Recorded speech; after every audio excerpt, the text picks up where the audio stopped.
রোহিত শর্মা যেন রীতিমতো দুঃস্বপ্নে পরিণত হলো বামাতি পেসাররা। টি-20-র আগ্রাসী এই ব্যাটার নিজের ভয়ঙ্কর রূপে ফেরার আগেই প্রতিপক্ষ বামাতির পকেটে দিয়ে আসছেন উইকেট।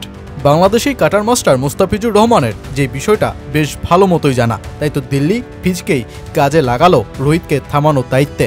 আর বল হাতে নেমেই নিজের দ্বিতীয় বলেই রোহিতকে 5 রানে ক্যাচ আউটে কাটা ফেলে দিয়ে মুম্বাইয়ের ওয়াংখেড়ে স্টেডিয়ামে নিস্তব্ধতা ফেলে দেন মুস্তাফিজ।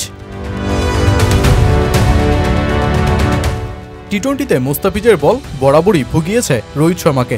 সব ধরনের টি-20 মিলিয়ে ফিজের মোট 73টি বল মোকাবেলা করেছেন রোহিত শর্মা, আর যার ভেতর 4 বারই রোহিতকে পরাস্ত করেছেন বামাতি মুস্তাফিজ।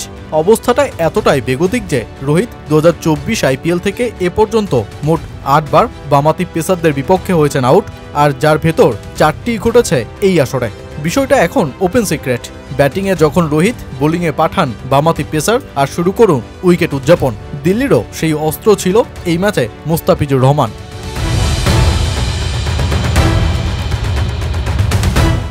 বোলিংয়ে মুস্তাফিজ ছিলেন বেশ কিপ্টে, বিশেষ করে তার অফ কাটার ব্যাটারদের বিরক্ত করে ছেড়েছে ম্যাচে। প্রথম ওভারে দলীয় প্রথম ব্রেকথ্রুটা এনে দিয়ে 1 উইকেট নিয়ে মোটে 3 রান খরচ করেন ফিচ।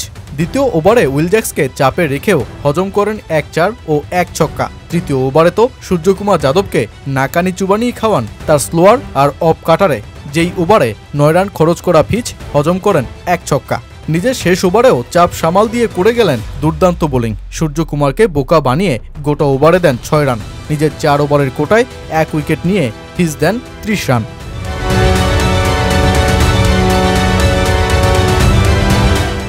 দিল্লি বনাম মুম্বাই ওয়াংখেড়ের যেই ম্যাচ দুই দলের জন্যই বাঁচা মরার, কিন্তু এমন এক ম্যাচেও মুস্তাফিজ, কুলদীপ ও ভিপ্রাস নিগামরা রানের গণ্ডি চেপে ধরলেও শেষ 2 ওভারে মুকেশ কুমার ও দুষ্মন্ত চামিরারা চাপে ফেলে দেয় দিল্লিকে।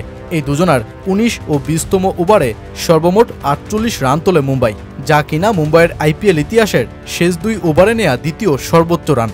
যেখানে প্রথম 17 ওভারে দলটা ছিল 132 রান, সেখানে মুম্বাই শেষমেশ 180 রানের লম্বা এক সংগ্রহ দাঁড় করিয়ে বসে শেষ পর্যন্ত। সূর্যকুমার নিজের 73 রানের ইনিংসে মুম্বাইয়ের হাল ধরে থাকেন, আর শেষের নোমান থিরের 8 বলে 44 রানের ইনিংস আরও বেকায়দায় ফেলে দিল্লি ক্যাপিটালসকে।